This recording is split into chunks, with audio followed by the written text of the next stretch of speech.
Hello, I'm Ioana Preston, the Director of Pulmonary Hypertension Center at Tufts Medical Center. And today I'm joined by Doctors Valerie McLaughlin and Vic Tapson. Thank you both for joining me. We will be discussing treatment of pulmonary arterial hypertension and goals of care and goals to improve patients' care to a low-risk stratification.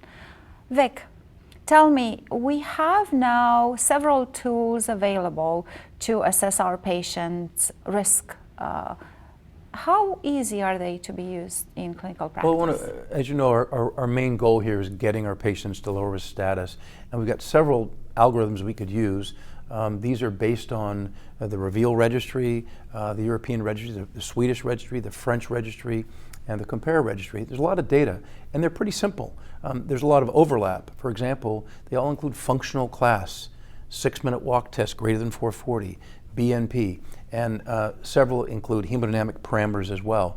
These are pretty easy to use. It's not 20 or 30 parameters. It ranges from about 4 to 8 or maybe a few more in the REVEAL score parameters.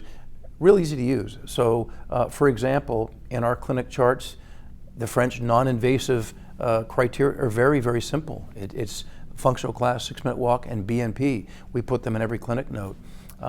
If we wanted to use a little more detailed score, the REVEAL score or one of the other scores with more parameters might be used.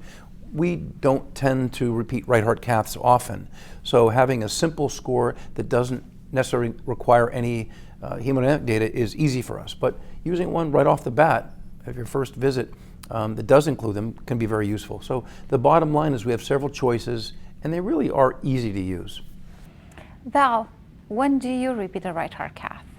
Yeah, Ioana, I think that depends on the patient. So I take an approach very much like Vic. I mean, we do these assessments in our patients with each of their clinic visits, and again, the HAWOC, BNP, and functional class, the non-invasive French method, is very easy to get in everyone, pretty much at every visit.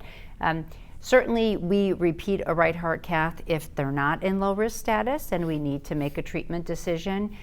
If they have been on therapy for 6 months or a year and we think they're on the right dose, especially a prostacyclin, and we think that's where we're going to leave them, we'll get another right heart cath just to make sure of that.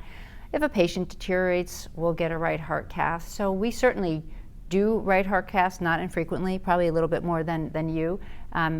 But we can learn so much about the patient's risk status and their prognosis from these non-invasive methods.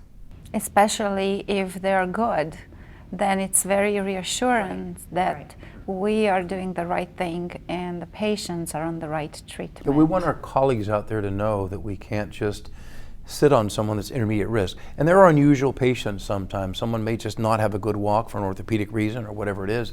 But I think the message is we want to do better than just getting a patient better and moving them from high to intermediate risk. We'd like to get to low risk in everyone. Or sometimes if the data is conflicting, the additional right heart cath information is helpful. Great right. point. And how about patient perspective, Vic?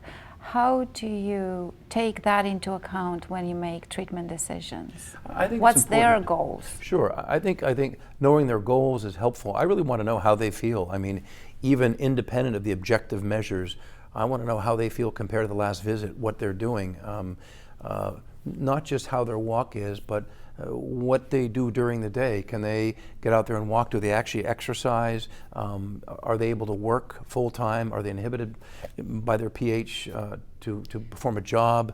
What kinds of things can they do for fun? Right. These are important. I think we want those to be part of the goals too. Right. One question I almost always ask patients is, what do you want to do that you can't do because of shortness of breath? You know, and if there's things that they really want to do, and we may have an opportunity to improve their perspective, their life, you know, that's another goal as I want well. to play guitar like Jimi Hendrix, but that's not- You can't do it. I'm not sure if our Exactly, pH yeah. therapies will give you that gift. yeah, they have to understand the limitations when you say, what would you really like to do?